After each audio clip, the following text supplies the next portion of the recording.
अस्सलाम वालेकुम क्लास। तो नेक्स्ट जो हमने चीज़ पढ़ी थी वो थी कि एडीएचडी ये स्पीच के क्या इश्यूज होते हैं और उसके लिए हम कौन सी टेक्निक्स जो हैं वो यूज़ कर सकते हैं एज अ स्पीच थेरेपिस्ट उसको ट्रीट करने के लिए। अब इसमें पहले हमें समझना ज़रूरी है कि एडीएचडी में इशू क्या है और क्या हमारा मेन गोल और कंक्लूजन हमारा क्या होगा, मेन फोकस हमारा क्या होगा। डिफरेंट टेक्निक्स के थ्रू हमने गोल हमारा एक ही अचीव हो रहा होगा। तो एडीएचडी में स्पीच का जो स्ट्रक्चर होता है वो यूजुअली नॉर्मल होता है, ठीक है, स्पीच होती है, लेकिन अटेंशन और बच्चा जो इम्पल्सिव होता है, ठीक है, और जो एग्जीक्यूटिव फंक्शनिंग है उसमें क्योंकि वो इम्पल्सिव है, बच्चा इन अटेंशन का शिकार है, उस वजह से कम्युनिकेशन डिस्टर्ब है। मीन स्पीच इशू नहीं है, कम्युनिकेशन का इशू है, स्पीच नॉर्मल है। इसलिए एडीएचडी के बच्चों में प्रॉब्लम बोलना नहीं बल्कि कंट्रोल के साथ बोलना और सुनना ज़रूरी होता है, जो कि हमने उन्हें सिखाना होता है। तो सबसे पहले तो हमारे पास जो इशू आता है बच्चों के अंदर, एडीएचडी के बच्चों के अंदर, वो है पुअर लिसनिंग स्किल्स। अब पुअर लिसनिंग स्किल्स पेरेंट्स आके आपको क्या कह रहे होते हैं कि बच्चा सुन रहा होता है लेकिन प्रोसेस नहीं करता चीज़ों को, इंस्ट्रक्शंस हमें रिपीट करवानी पड़ती हैं अगेन एंड अगेन। टीचर को ये लगता है कि शायद चाइल्ड इग्नोर कर रहा है। अब बेसिकली वजह क्या है इस प्रॉब्लम की, कि उसकी सस्टेन अटेंशन वीक है। जिस जगह पे मुसलसल अटेंशन देनी पड़े उस जगह पे वो नहीं दे सकता, या फिर ऑडिटरी अटेंशन भी शॉर्ट है उसकी, जो सुनने का काम है, ठीक है, लंबी चीज़ें वो नहीं सुन सकता। तो टेक्निक्स क्या क्या होती हैं इसमें जो यूज़ होती है इस एक प्रॉब्लम में। पहली टेक्निक होती है गेन अटेंशन बिफोर स्पीकिंग, ठीक है, कि इंस्ट्रक्शन देने से पहले, ऐसे बच्चों को इंस्ट्रक्शन देने से पहले उनकी अटेंशन लेना ज़रूरी है। अब ये टेक्निक आप सिर्फ as a speech therapist use नहीं कर सकते, ये टेक्निक आप अगर एज अ स्कूल काउंसलर काम कर रहे हैं, टीचर स्पेशल एजुकेशन के सेक्टर पे काम कर रहे हैं और वहाँ पे आप ऐसे बच्चे देखते हैं, तो डेफिनेटली उनको पढ़ाने के लिए, उनके साथ काम करने के लिए आपको पहले उनकी अटेंशन लेनी होगी, इससे पहले कि आप उन्हें कोई एकेडमिक चीज़ सिखा रहे हैं। अब इसमें किसी करते कैसे हैं, अटेंशन गेन किस तरीके से की जाती है, कि पहले तो आई लेवल पे आओ, आई कांटेक्ट सही उनके लेवल पे आके उनको देखो, ऑब्जर्व करो, फिर बच्चे का नाम लो, ठीक है, फिर शॉर्ट पॉज लो, फिर इंस्ट्रक्शन दो। फॉर एग्जाम्पल आप किसी बच्चे को कहते हैं कि जाओ बैग लेके आओ, ठीक है, तो वो शायद इस पे अटेंशन ना दे सके। जब अटेंशन नहीं देगा तो वो काम कर ही नहीं पाएगा। उसके बरक्स अगर आप ऐसे कहें, अली, पॉज लिया आपने, अली, उसकी अटेंशन ग्रैब किया आपने उसका नाम लेके, अली बैग लाओ, ठीक है, जाके बैग ले आओ, ठीक है, इस आपने लंबी लाइन को अवॉइड किया, नाम लिया, पॉज लिया ताकि उसकी अटेंशन आपकी तरफ आए, और देन आपने जो है उसे कहा कि बैग लाओ। सेकंड टेक्निक क्या होती है इसमें, कि शॉर्ट एंड क्लियर इंस्ट्रक्शंस, यानी कि वन स्टेप से शुरू करो, जैसे हमने माइलस्टोन्स में पढ़ा था कि वन स्टेप कमांड होती है, फिर टू स्टेप कमांड होती है, तो पहले वन स्टेप से शुरू करो। वन स्टेप और टू स्टेप कमांड क्या होती है, मैं दोबारा एक्सप्लेन कर देती हूँ। कि आपने बच्चे को कहा कि जाओ बॉटल लेके आओ, तो मेन एक ही काम है, एक स्टेप है, उसने जाना है और बॉटल लेके आ जानी है। लेकिन अगर आप उसे कहते हो कि जाओ किचन से रेड कलर की बॉटल लेके आओ, तो एक तो उसे बॉटल लेनी है, फिर उसे आइडेंटिफाई करना है कि रेड कलर की बॉटल लेके आनी है, तो उसे हम टू स्टेप जो है वो कमांड कहते हैं। तो हमेशा ऐसे बच्चों के साथ आप वन स्टेप से जो है वो शुरू करो। विजुअल क्यूज का ऐड करना जो है वो बहुत ज़रूरी है, विजुअलाइज कराना बहुत ज़रूरी है ऐसे बच्चों को, और लॉन्ग सेंटेंस को अवॉइड करो। अब विजुअल कैसे क्यूज का क्या मतलब है यहाँ पे, जैसे मैंने आपको कहा कि बच्चे को आपने कहा रेड कलर की बॉटल लेके आओ। अब फॉर एग्जांपल आपके हाथ में कोई चीज़ थी, कोई बॉल थी, आपने एप्पल था, आपने कहा इस कलर की बॉटल लेके आओ जाके, ठीक है, तो उसे वो चीज़ आइडेंटिफाई करने में आसानी रहती है। थर्ड चीज़ आ जाती है check for understanding. Check for understanding का क्या मतलब होता है, कि बच्चे को आपने कोई चीज़ उसने गलत कर दी है, जाओ रिपीट करके आओ, रिपीट करके आओ, दोबारा करके आओ, नहीं, आपने उसे कहना है मुझे दिखाओ, मैं बताती हूँ कि कैसे करना है। डेमोस्ट्रेशन देना बहुत ज़रूरी है ऐसे बच्चों को, ठीक है। सेकंड जो आपके पास बहुत बड़ा प्रॉब्लम आता है एडीएचडी के बच्चों के अंदर, वो है एक्सेसिव टॉकिंग, कि बोलते बहुत ज़्यादा है।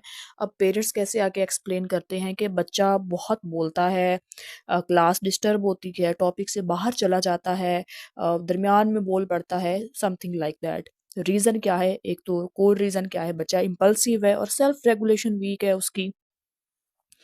तो टेक्निक क्या क्या यूज़ होंगी, पहली टेक्निक यहाँ पे होती है टॉकिंग रूल्स, ठीक है, कि बच्चे को अपने बोलने के रूल्स बताने हैं, कि जब तुमने बोलना है तुमने हाथ खड़ा कर देना है या अपनी टर्न का वेट करना है, ठीक है, और रूल हमेशा वन सेंटेंस होना चाहिए, ठीक है? ये नहीं कि आप उसे लंबी लिस्ट दे दें, एक ही रूल बताना है, क्यों? ताकि वो उस एक पे फ़ोकस कर सके और कोशिश करें कि बच्चा जो रूल्स आपने उसे बताया है, बच्चा क्लास में बैठा हुआ है, जहाँ वो बैठा हुआ है उसके साथ वाली दीवार पे वो रूल्स आप विजुअल फॉर्म में लगा दें। मैंने पहले बताया है कि स्पीच के इश्यू को ट्रीट करने के लिए जो विजुअल प्रेज़ेंटेशन है वो बड़ी ज़रूरी होती है।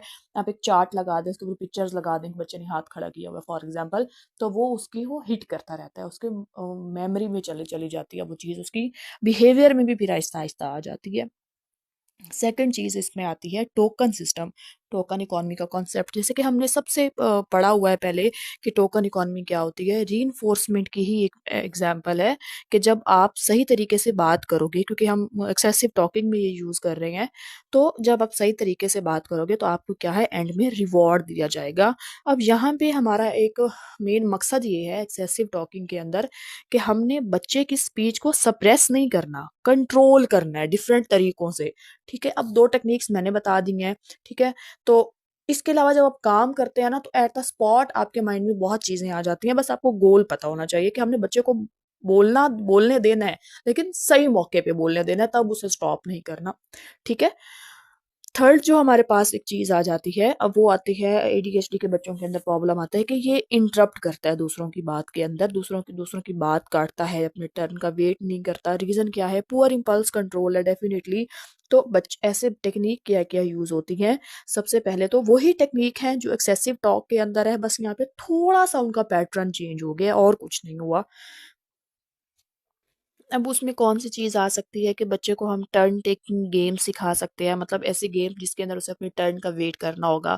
अब जैसे वो हम एक पिलो पास वाली गेम खेलते हैं, उसमें आपको अपने टर्न का वेट करना होता है ना।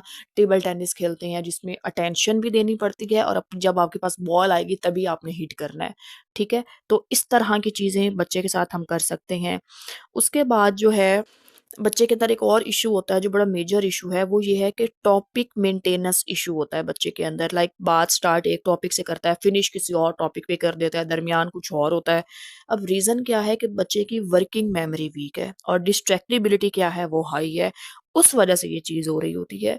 अब टेक्निक्स क्या है कि जो टॉपिक बच्चा जिस पे बात करने जा रहा है, कोई स्टोरी है, उसके छोटे-छोटे विजुअल्स कार्ड या सिंपल कार्ड्स आप हर चीज़ के नहीं यूज़ कर सकते। आप कीवर्ड्स लिख के उसके सामने रख दें, उसकी डायरी के अंदर कीवर्ड्स लिख दें, जिस रूम में वो रहता है व वहाँ एक चार्ट के फॉर्म में कीवर्ड्स लिख दें, ठीक है? और कन्वर्सेशन के दौरान वो क्या करे, वो टीचर को कोई स्टोरी सुना रहा है, वो याद करके आया है अपना लेसन, लेकिन वो क्योंकि उसके अंदर डिस्ट्रैक्टिबिलिटी है, तो वो क्या करे, सिर्फ़ जो है वो लिख दे, कीवर्ड्स लिख दे और कीवर्ड्स के थ्रू जो है वो सारा अपना जो लेसन है वो कंप्लीट कर ले।